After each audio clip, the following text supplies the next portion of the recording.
Charles Baudelaire, 1821-1867, est un poète majeur du XIXe. C'est un poète inclassable. Il est romantique, parnassien, mais il sera aussi le précurseur du symbolisme et inspirera des générations de poètes après lui. Il a littéralement révolutionné la poésie par ses thèmes. C'est dans le mal que le poète doit cueillir les fleurs nouvelles de la modernité. Trouver au sein de la laideur du monde une beauté nouvelle et métamorphoser cette boue en or. L'alchimie poétique permettra de faire resplendir la beauté et la spiritualité perdue. C'est ce qui rend le projet baudelairien unique et sans précédent. Ce projet s'incarne d'ailleurs dans le recueil intitulé Les Fleurs du Mal, publié pour la première fois en 1857, et qui va choquer, bien sûr, par sa dimension provocante, la France bien pensante du Deuxième Empire. Les Fleurs du Mal feront donc l'objet d'un procès pour immoralité. Dans ce recueil s'affrontent spleen et idéal. Mais la structure du recueil fait apparaître une descente de l'idéal vers le spleen, c'est-à-dire vers l'angoisse existentielle face à l'ennui, au temps, à la solitude, à l'impossibilité de trouver un sens. Prisonnier de la banalité, le poète rêve d'un ailleurs impossible et étouffe dans le cachot qu'est ce monde. C'est le thème d'ailleurs de Spleen IV, le dernier des 4 poèmes intitulés Spleen dans la section Spleen et idéal. Ce poème correspond à un moment paroxystique de ce mal-être. Il se compose de 5 quatrains en alexandrin et rimes croisées. On y retrouve les mêmes thèmes que dans les autres poèmes du spleen, mais ici, l'organisation dramatique est particulièrement forte. Notre fil directeur cherchera donc à montrer comment Baudelaire parvient, à partir de la description du paysage extérieur, à établir une correspondance avec son paysage intérieur envahi par le spleen.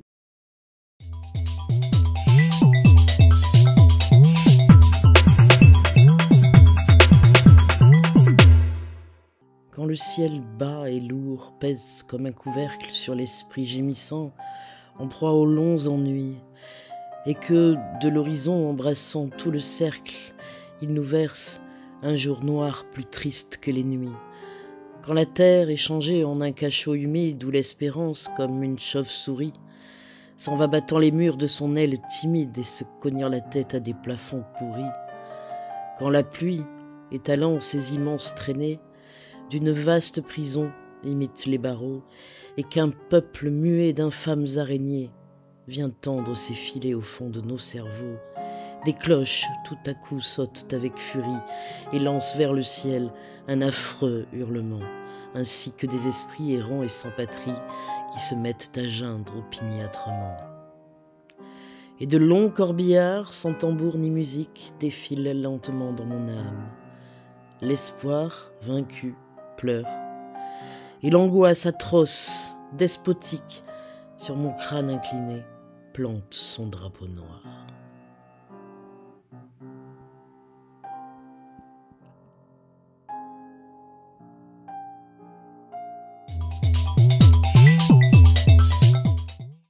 Les 3 premières strophes correspondent à l'enfermement progressif du poète dans le spleen. Et les 2 dernières, elles, correspondent à la crise. Le poème se clôt sur la victoire de la souffrance morale et physique du poète. Le constat d'échec, l'enfoncement dans l'angoisse et dans la folie.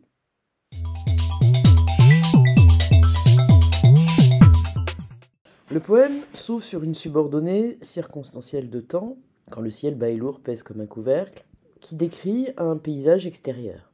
Ce paysage extérieur, c'est le ciel. Le ciel évoque un monde spirituel, l'infini, mais ce ciel est qualifié par 2 adjectifs, bas et lourd, qui à eux seuls tendraient à montrer que cette spiritualité ou cet infini n'est pas accessible. Il y a une sensation d'écrasement déjà dans cette première moitié du vers. Elle est renforcée par l'emploi du verbe peser et par la comparaison comme un couvercle. Le couvercle est un objet du quotidien qui vient faire barrage à toute possibilité de spiritualité. Et on a dans ce premier vers, de surcroît, une allitération en cas, quand le ciel bas et lourd pèse comme un couvercle, qui contribue aussi à l'alourdissement, à la sensation de poids. Ce paysage extérieur se poursuit par l'enjambement ici sur un paysage intérieur, sur l'esprit gémissant en proie aux longs ennuis, insiste sur la durée de la souffrance. D'autant que, dans la deuxième partie, en proie aux longs ennuis, l'antéposition de l'adjectif long renforce cette impression d'étirement du temps. Donc, le temps s'étire ici. Il s'étire aussi par l'enjambement des deux vers, et l'esprit, qu'on peut considérer comme la conscience de soi et du monde, devient passif, devient victime. C'est un esprit gémissant, qui n'a plus d'énergie, plus en tout cas l'énergie nécessaire pour lutter, et qui subit l'oppression extérieure. Et l'oppression extérieure, c'est celle du paysage qui est ici. Mais il subit aussi, cet esprit, l'oppression intérieure, puisqu'il est en proie aux longs ennuis. Le troisième vers est relié au précédent par la conjonction de coordination « et », qui vient alourdir et renforcer cette sensation d'enfermement. D'autant qu'on a encore ici un participe présent qui insiste à nouveau sur la durée de cet enfermement, et que de l'horizon embrassant tout le cercle. Et de surcroît s'y ajoute l'espace clos, parce que l'horizon ici est associé à cercle. Il n'y a donc pas d'ouverture. Le cercle marque la fermeture. Et il le marque d'autant plus que l'adverbe tout qui le précède ne laisse pas pénétrer la lumière. C'est l'obscurité en plein jour que décrit le dernier vers de la strophe. Il nous verse un jour noir plus triste que les nuits. On va remarquer d'abord la présence du pronom ici nous, qui a une valeur universelle. Le poète s'associe aux autres humains. C'est la condition humaine qui est un peu décrite ici. Et puis l'oxymore, un jour noir, et le comparatif de supériorité, plus triste que les nuits, donne l'impression finalement qu'il n'y a plus que l'obscurité qui s'abat sur l'esprit. C'est une entrée dans les ténèbres. Alors, certes, c'est un peu hyperbolique, mais l'impression que l'on a, c'est celle-là. La deuxième strophe s'ouvre sur l'anaphore quand. Cette fois, il ne s'agit plus du ciel, mais de la terre. Et cette terre va être associée dans une métaphore filée à une prison, à un cachot humide de surcroît, c'est-à-dire qu'on annonce ici le thème du pourrissement, qu'on retrouve à la rime dans le dernier vers de la strophe. Donc quand la terre est changée en un cachot humide ou l'espérance comme une chauve-souris. Évidemment, on peut être choqué par la comparaison ici, qui associe la chauve-souris à l'espérance. Ici, l'espérance est une allégorie, mais cette allégorie est incarnée par un animal aveugle. Et un animal qui est souvent associé à un rat volant, ou aussi à la mort, au cauchemar, et même au vampirisme. Cette espérance, donc, est prisonnière, puisque cette espérance s'en va battant les murs de son aile timide. Ici, on a encore un enjambement. Le verbe battre exprime une action dans la durée, parce que le participe présent induit cela, et évoque en fait l'effort continu mais vain de l'espoir, qui est transformé en animal aveugle et qui se cogne partout. Les murs sont au pluriel, ce qui montre que l'espace est fermé. Il y a un enfermement horizontal. Et donc ce vers, qui est la description de l'état intérieur, montre une pensée qui tente désespérément de lutter, mais c'est une interminable et stérile tentative, parce que les pensées ne peuvent pas se libérer. L'espérance se cogne à la tête à des plafonds pourris. On retrouve la répétition anaphorique de « et » qu'on avait déjà ici et dans la première strophe. Évidemment, ce « et » alourdit, et il alourdit d'autant plus qu'on garde encore ici aussi le participe présent, battant, se cognant la tête à des plafonds pourris. Il n'y a pas d'issue, et les plafonds pourris suggèrent l'idée de l'humidité, du pourrissement, même de la mort. C'est l'évocation de l'état de délabrement psychique, moral, dans lequel se trouve le poète. Il n'y a plus aucune possibilité d'évasion à ce stade. L'espace est clos, marquant encore davantage l'enfermement du poète. Sur le même schéma, la troisième strophe débute par l'anaphore de Caen. Donc ça aussi contribue à donner une lourdeur au poème. C'est une espèce d'énumération. Quand le ciel, quand la terre, quand la pluie. Et on retrouve donc ici la pluie. Le participe présent est talent. Ces immenses traînées d'une vaste prison imitent les barreaux. Prison renvoyant bien sûr au-dessus à cachot. Donc la pluie, ici, prolonge le mouvement descendant et écrase. Mais on est bien dans un paysage extérieur. L'allitération en L et M, quand la pluie est talent, ces immenses traînées d'une vaste prison imitent les barreaux, allonge le vers comme ces barreaux qui ferment tout. Les deux derniers vers de la strophe débutent eux aussi, comme dans les deux strophes précédentes, par « et ». Conjonction de coordination qui à nouveau alourdi. Mais il y a quelque chose d'autre dans ces deux vers, c'est qu'il n'y a plus de comparant. Il n'y a plus de comparaison. Les images, en fait, vont se rapprocher de l'hallucination et annoncer donc le quatrain suivant. L'esprit, ici, est envahi d'un peuple muet d'infâmes araignées. Le pluriel donne l'idée d'un grouillement, mais ce sont en fait les idées noires du poète qui envahissent son esprit. Donc, nous voilà dans le paysage intérieur du poète. Les visions surgissent de l'esprit, comme si elles étaient réelles. En fait, ce sont des hallucinations, et c'est une crise de folie. Seul ce que perçoit l'esprit paraît réel, et on a donc un peuple muet d'infâmes araignées vient tendre ses filets au fond de nos cerveaux, et on remarquera qu'ici, nos cerveaux remplacent esprit. Par contre, nos expriment toujours cette appartenance à l'humanité. Dans ces trois premières strophes, il y a donc une organisation syntaxique qui marque le caractère progressif et inexorable de l'angoisse. Elles sont construites sur un va-et-vient entre le paysage extérieur, le ciel, la terre, la pluie, et le paysage intérieur qui se dégrade. Plus on avance dans le poème, plus la réalité extérieure s'efface au profit des visions intérieures, et ce sont des visions hallucinatoires qui annoncent le paroxysme de la crise. Des cloches, tout à coup, sautent avec furie et lancent vers le ciel un affreux hurlement.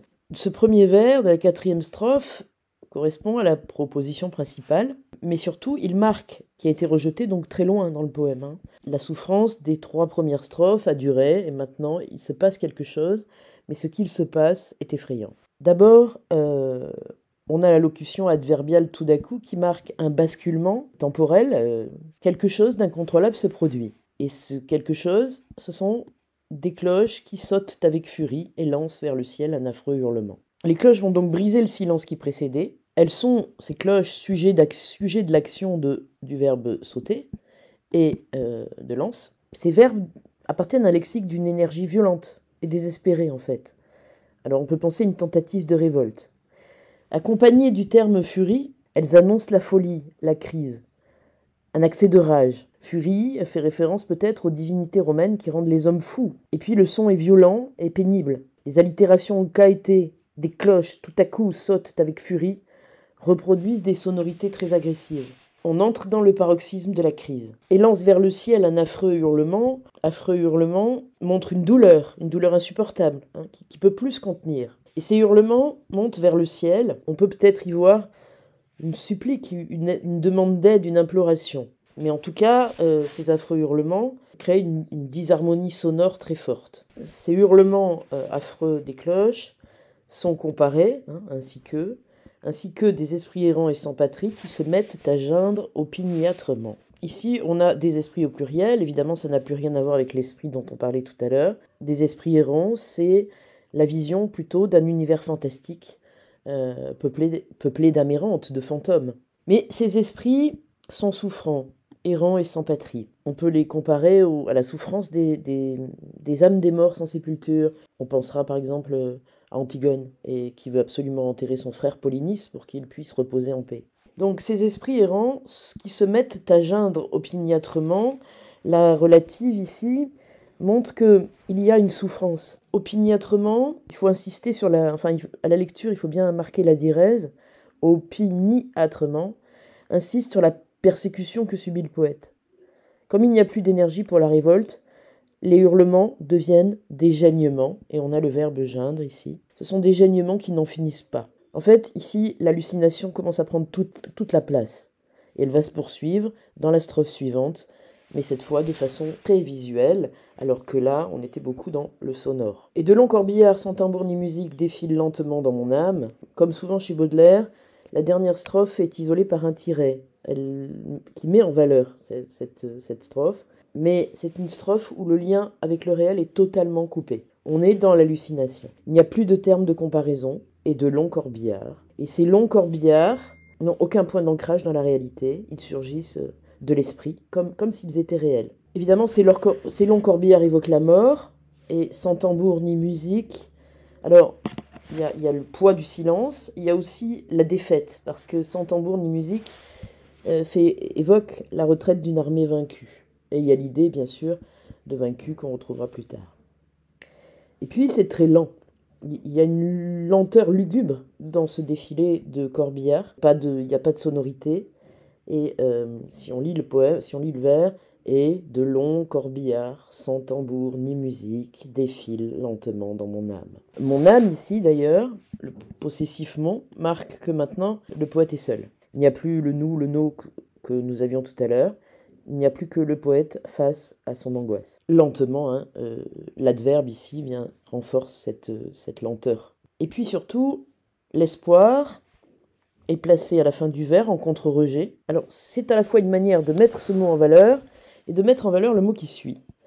L'espoir, vaincu, pleure. On remarquera que les termes qui servent à définir l'espoir, vaincu et pleure, d'abord sont des termes très négatifs, mais en plus sont beaucoup plus courts que les termes qui sont destinés à qualifier l'angoisse.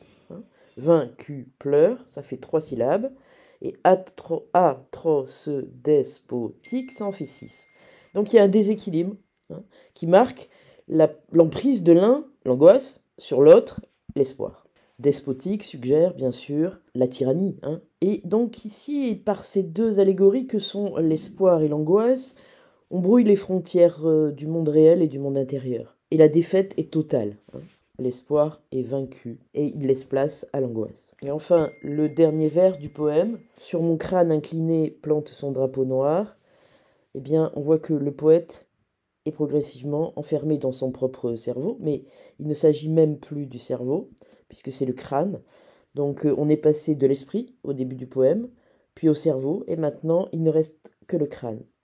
En fait, le crâne, c'est symboliquement le spirituel a disparu au profit du corps, mais c'est un corps passif, inerte, qui a perdu l'essentiel, l'angoisse à tout prix.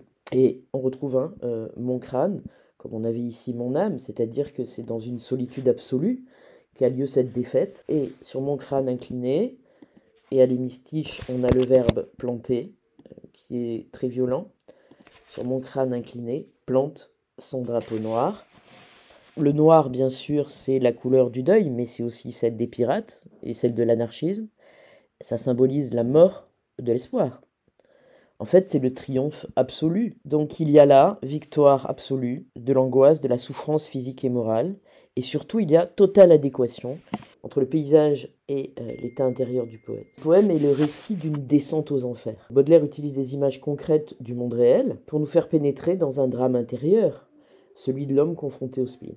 Un cachot oppressant qui emprisonne l'esprit du poète. En même temps, si le spleen, bien sûr, ici est le récit de l'expérience boldérienne, on a vu qu'il a aussi une dimension universelle et renvoie à notre condition, à la condition humaine, à la misère de l'homme. Mais la beauté du texte, une fois de plus, naît de la souffrance du poète, de la mort de l'espoir, de cet idéal inaccessible, mais en même temps produit un texte d'une grande beauté. Et en ce sens, il est bien l'alchimie poétique que revendiquait Baudelaire lorsqu'il écrivait « J'ai pris ta boue et j'en ai fait de l'or ». Après une telle expérience, on ne s'étonnera pas que le poète désire quitter ce monde pour trouver du nouveau, comme il l'écrit dans Le Voyage, dans la dernière strophe du Voyage, qui est aussi le dernier poème du recueil. « Ô mort, vieux capitaine, il est temps, levons l'ancre. Ce pays nous ennuie, ô mort, appareillons, nous voulons, tant ce feu nous brûle le cerveau, plonger au fond du gouffre, en fer ou ciel, qu'importe, au fond de l'inconnu pour trouver du nouveau. » Voilà. Alors évidemment, si vous voulez mettre une œuvre picturale en lien, vous pouvez prendre le cri d'Edvard Munch, qui correspond très bien à cette angoisse existentielle.